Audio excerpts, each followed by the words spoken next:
తిరగలి. ఇప్పుడు మీకు తెలీదు తిరగలి అంటే. పూర్వకాలంలో ఉండేది కింద ఒక రాయి పైన ఒక రాయి, ఒక గూటం ఉండేది, మధ్యలో ఒక గూటం.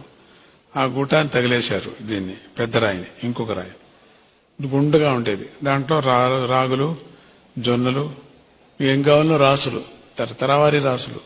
మనమంతా ఉన్నామే అట్లా. ఎన్ని మతాలు, ఎన్ని జాతులు, ఎన్ని తాపత్రయాలు, అన్నీ ఆ తిరగలే. అంతే. రాగులు అవే, రాగులు అదే, జొన్నలు అవే, మిరపకాయను అవే. కొనాకు అంత పొడి చేయాలంటే అదే. ఒకప్పుడు ఆ తిరగల్లో వేసి తిప్పుతూ ఉంటారు. సూత్రధారి ఒకటి గూటం, అది పట్టుకో ఉంటుంది, తిప్పేవాడు కర్మ, తిప్పుతూ ఉంటారు. ఆ జీవరాశులంతా నలిగిపోయి పిండి పిండి అయిపోతూ ఉంటుంది. కొన్ని జీవాలు మాత్రం మధ్యలో గూటం ఉంటుంది, దాన్ని పట్టుకో ఉంటాయి. ఇట్లా పోనే పోవు. మళ్ళీ ఇట్లా గూటం నుంచి పైకి తీసి ఇట్లా నువ్వు ఇట్లా ఇట్లా వేయాలా, లేకపోతే పోవు. మళ్ళీ కింద వేస్తే ఇంకా కొన్ని గింజలు అట్లే ఉంటాయి. అట్లా చుట్టూ ఆ గురువుని నమ్ముకున్న వాళ్ళు అట్లా చుట్టుతూ ఉంటారు, కానీ ఏం కాదు. పిండి పిండి కారు వాళ్ళు అట్లే ఉంటారు. లాస్ట్ వరకు చూడండి మీరు, గింజలు కొన్ని మిగిలిపోతాయి. అప్పుడు ఏం చేస్తారు వీళ్ళు? జల్లెడ పెడతాం నున్నగా, లేకపోతే రొట్టె బాగా రాదు కదా, అందుకని ఆ గింజలు ఉంటే అట్లా పారేస్తారు. సో అట్లా అట్లా పట్టుకొనే ఉండాలి మనం చుట్టూ. ఒకవేళ అట్లా తోసినప్పటికి కూడా మళ్ళీ తప్పించుకోవాలా. కొన్ని గింజలు తప్పించుకుంటాయి, కొన్ని రాగు గింజలు తప్పించుకుంటాయి, కొన్ని జొన్న గింజలు తప్పించుకుంటాయి, కొన్ని మిల్లెట్స్ తప్పించుకుంటాయి. అక్కడే అటే అటే అటే అటే తిరుగుతుంటాయి. ఎంత చేసినా అట్లే తిరుగుతూ ఉంటాయి. మళ్ళీ ఇట్లా అంటూనే ఉండాల. అయినప్పటికీ కూడా ఒక 10 గింజలైనా తప్పించుకుంటాయి. చూసారా? మీ ఇంట్లో తిరగలుంటే మీరు చూసుకోండి. మీ ఎవరింట్లో తిరగలుంది చేయొద్దండి. తిరగలుందా మీ ఇంట్లో?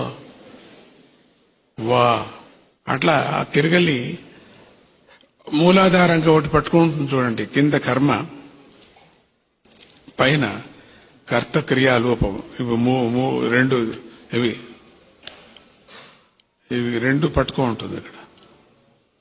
ఒకటి ఆధారము, పైన క్రియ, కర్తము క్రియ పట్టుకొని ఉంటుంది. అవి రెండు రాళ్ళు. అవి సూత్రధారుడు ఒకటి పట్టుకుంటాడు. సూత్రధారుడు పరమాత్ముడు, విష్ణువు. ఆయనే తిప్పేది. విష్ణు అంటే మీరు తిప్పుతారు, మీరేం విష్ణు కాదు, చెప్తున్నా విష్ణు. ఆ విష్ణు తిప్పుతాడు. తిప్పుతుంటే అనంతమైన జీవరాశులంతా పోతూ ఉంటాయి. కబీర్ దాసులో ఒక దోహ కూడా ఉంది, చాలా అద్భుతమైన దోహ అది. అది చిన్నప్పుడు నేను పాడుతుంటే కూడా అనంతమైన జీవరాశులంతా కూడా పిండి పిండి పిండి పిండి పిండి పిండి అయిపోతుంది. అట్లా మనం కూడా పిండి అవుతాం. కానీ గురువుని నమ్ముకున్న వాళ్ళు పిండే గారు. లాస్ట్ వరకు ఆ 10 గింజలు మిగిలిపోతాయి. తప్పించుకోవాలా, ఈ కర్మ దుఃఖం నుంచి తప్పించుకోవాలా. తప్పించుకొని గురువు దగ్గరికి పరిగెత్తి రావాలా, ఆ గింజలు పరిగెత్తుకున్నట్టుగా. ఎంత అద్భుతం! అంతా అది ఎంత మంచి ఉదాహరణ ఆ దోహాలు. ఆ కబీరుడు రాసినటువంటి దోహాలు అద్భుతమైనటువంటి ఉదాహరణలు అవన్నీ కూడా వాళ్ళ అనుభవాల్లో వచ్చింది. కన్నడంలో కూడా ఇదే ఒకటి వస్తుంది, ఇంకో దోహాలాగా వస్తుంది కన్నడంలో కూడా. రాగి తన్నీరు భిక్షకి, రాగి తన్నీరు భిక్షకి. ఎంత అద్భుతంగా ఉంది. రాగులు తీసుకురండి భిక్షకొని, కానీ అది అర్థం వేరే. రాగి తన్నీరు, విరాగి తన్నీరు. నేనంతా విరాగులుగా రండి అన్ని, విరాగులు అయిపోండి మీరంతా. పరమాత్ముడిని భిక్ష వేడండి, ఆ నామాన్ని, ఆ భక్తిని భిక్ష వేడండి.